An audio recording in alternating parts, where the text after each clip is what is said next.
Good morning, I'm Brian Reagan. This is Tyler Kelly. I want to welcome you to our Mornings with Brian and Tyler. And today we are in Luke 14, verses 1 through 6. Now it happened as he went into the house of one of the rulers of the Pharisees to eat bread on the Sabbath that they watched him closely. And behold, there was a certain man before him who had dropsy. And Jesus answering spoke to the lawyers and Pharisees, saying, Is it lawful to heal on the Sabbath? But they kept silent. And he took him and healed him and let him go. Then he answered them, saying, Which of you, having a donkey or an ox that had fallen into a pit, will not immediately pull him out of the Sabbath on the Sabbath day? And they could not answer him regarding these things. All right. So, whoever this gentleman was,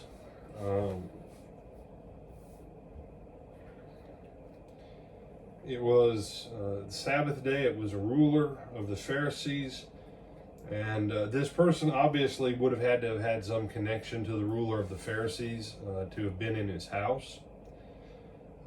Beyond that, we don't really know anything other than he had, quote, dropsy, or some translations read edema. You say, what in the world? Today, it would be something that people would take something similar to like Lasix. That this individual had a problem with excessive fluid retention throughout their entire body.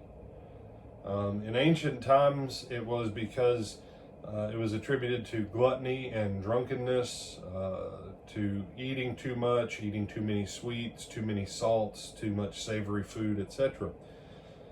And that's all fine and good, that people want to connect that this man's dropsy was emblematic of the Pharisees who were fat and sassy spiritually and blah, blah, blah.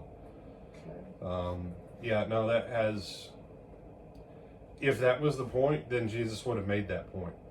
But the point Jesus makes, is if you have an ox or a sheep in a ditch on the Sabbath, do you not pull it out of the ditch?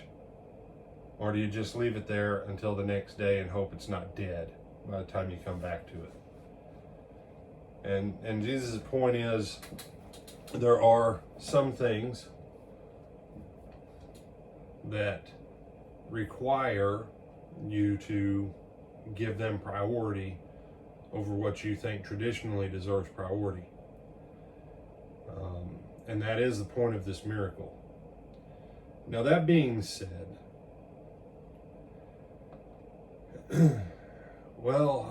I couldn't come in, Jesus, because my ox was within 500 yards of my ditch. So I had to go to the lake and go water skiing because I was so concerned about my ox. I said, well, that's stupid. Not any dumber than any of the reasons I've heard for why people can't serve God. And that's all right. I've used a lot of them myself over the years. And I'll just tell you, they were stupid. They were essentially lies. You just make up junk because you don't want to do something, but you don't want to just look at someone and go, oh, this is why I'm not doing it, because I just don't want to. What also doesn't count is shoving your ox or your sheep into the ditch. Well, I couldn't come because I shoved my ox in the ditch. This is when you know that you don't need to start doing something because you know it's going to interfere with something else.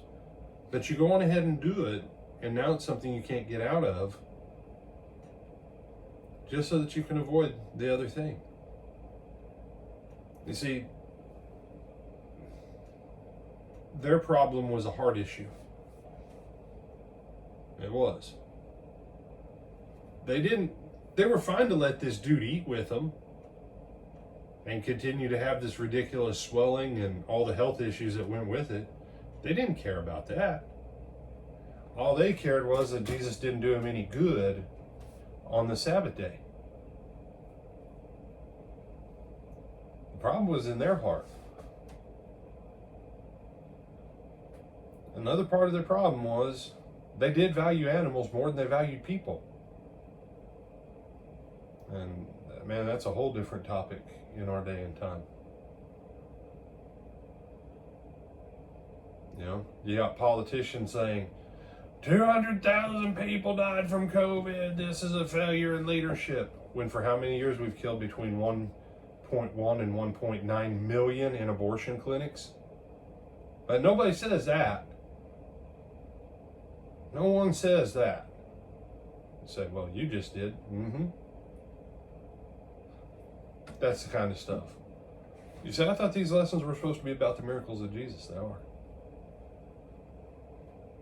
Jesus took care of what was actually needful in the moment.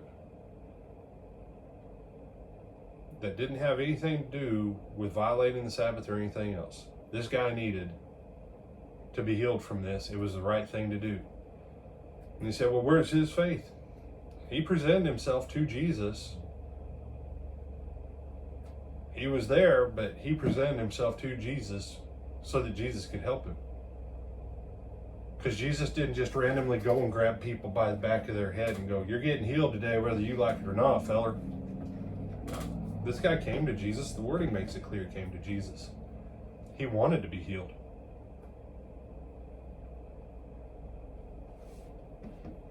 And that's the real ox in the ditch, isn't it?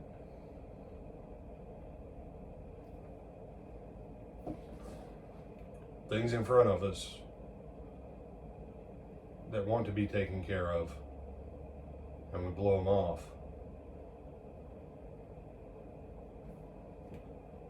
So that we can go eat and drink and get fat and sassy like the Pharisees.